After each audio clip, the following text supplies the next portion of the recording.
I'm going to turn it over to and recognize Mr. Weber for a question. Thank you, ma'am. Dr. Fall, we talked about earlier in your testimony about infrastructure, the need to upgrade, and the basic infrastructure of the national labs. And we talked about we couldn't attract the world's best talent if we didn't do that.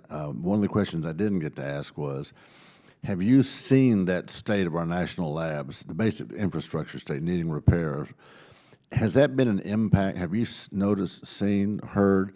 Has that impact or had a high impact on the workforce retention out in community, out in industry? Are you aware of any of that? Has it been an impact on workforce retention? In our laboratories, yes. I mean, labs, at the end of the course. day, you know, in a tight labor market where there are a lot of choices, these things start to matter a lot. You know, Right. The mission, one thing that brings folks to our laboratories is the mission, but at some point, you know, if they get paid less and they also show up to a leaky building with old computers and all that kind of stuff, it starts to take a toll. Right.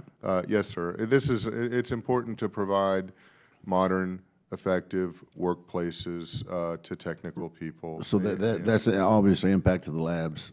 And when do you know when people leave the labs? Do you have a sense or know of where they go?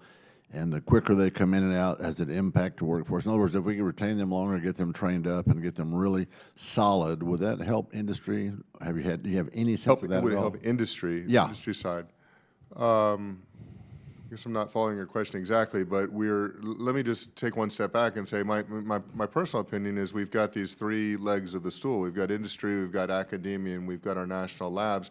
And I'm very comfortable with a robust flow between those sectors. Sure. The problem we actually have is we make it hard for people to leave and come back, and this is what people want to do. They want it. So if we could lower the barriers, I think we'd all be in a better place, industry and the labs. And Well, that really is my question, because they could go to the labs, great training grounds, get Yes. a lot of good work in, Right. take that expertise, go out into the industry with Yes. it, and then do really good stuff for industry. But if we're not kind of a training ground, if we're not where they're applying that, I just didn't know if you were getting any sense from industry around, look, we're just not getting as many qualified people as we used to be, because they come in, they don't stay that long, they go somewhere else pretty quick. in the labs. And from the labs, yeah. That's right. And that's what. I mean, this is again, tight labor market, lots of choices, a lot more money in other places. That impacts us particularly in things like AI, computer science, and so forth.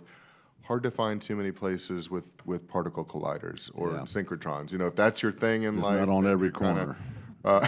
That's right. Okay. Although I've seen some streets in Texas, there is a lot of colliders on the corners. Thank you so much. I yield back.